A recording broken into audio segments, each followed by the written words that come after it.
এদিকে গাজীপুরের মহাসড়কে বাসে বাড়তি ভাড়া আদায়ের অভিযোগ করেছেন যাত্রীরা। বিস্তারিত জানিয়েছেন সহকর্মী মোহাম্মদ আল আমিন। আর মাত্র কয়েক ঘন্টা পরেই উদযাপিত হবে মুসলমানদের অন্যতম প্রধান ধর্মীয় উৎসব ঈদুল আজহা। ঈদুল আজহাকে কেন্দ্র করে ইতিমধ্যে বাড়ির টানে ফিরতে শুরু করেছেন মানুষ।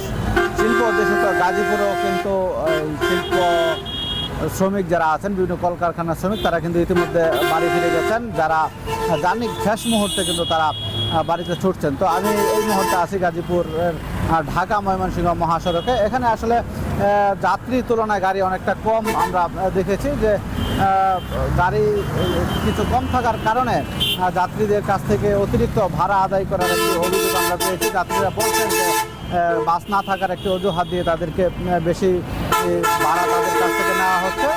এছাড়া আমি যদি বলি যে আমরা এমনিতে যেই রাস্তাঘাটে যে যানজট হওয়ার কথা সেটি কিন্তু নেই। সকাল থেকেই বলতে গেলে গতকাল রাত থেকেই প্রচণ্ড বৃষ্টি ছিল, সকালেও গুড়ি গুড়ি বৃষ্টি ছিল। দুপুরের পর থেকে কিন্তু রৌদ্রোজ্জ্বল আবহাওয়া বিরাজ করছে এবং বলা যায় চমৎকার একটি আবহাওয়ার। সেই আবহাওয়ার মধ্যে কিন্তু মানুষ বাড়ি ফিরছে। আমরা দেখেছি যে বাস ভাড়া অতিরিক্ত হওয়ার কারণে মানুষ বাধ্য হয়ে পণ্যবাহী ট্রাক এবং পিকআপে করেও তারা কিন্তু জীবনের ঝুঁকি নিয়ে তারা ফিরছেন। তাছাড়া সড়ক পরিস্থিতি স্বাভাবিক রাখতে কিন্তু কাজ করছে আইনশৃঙ্খলা রক্ষাকারী বাহিনী। আমরা ট্রাফিক পুলিশকে দায়িত্ব পালন করতে দেখেছি। এদিকে জেলা প্রশাসনের পক্ষ থেকে ঈদকে নির্বিঘ্ন করতে সকল ধরনের প্রস্তুতি সম্পন্ন করা হয়েছে বলে জানিয়েছেন গাজীপুরের জেলা প্রশাসক নুরুল করিম ভূঁইয়া। তিনি জানিয়েছেন আগামীকাল সকাল 7:30টায় গাজীপুরের রাজবাড়ী মাঠে ঈদের প্রধান জামাত অনুষ্ঠিত হবে। তো ঈদের জামাত এবং সার্বিক দিক থেকে সকল ধরনের প্রস্তুতিও তারা নিয়ে রেখেছেন ঈদকে সুন্দর করার জন্য। তো বলা যায় যে এখন পর্যন্ত কোনো ধরনের অনাকাঙ্ক্ষিত ঘটনা ঘটেনি। মানুষ তাদের নির্বিঘ্নে বাড়ি যাচ্ছে কুরবানির পশু কুরবানি করার জন্য, এবং বলা যায় যে সার্বিক পরিস্থিতি এখনও ভালোই বলা চলে।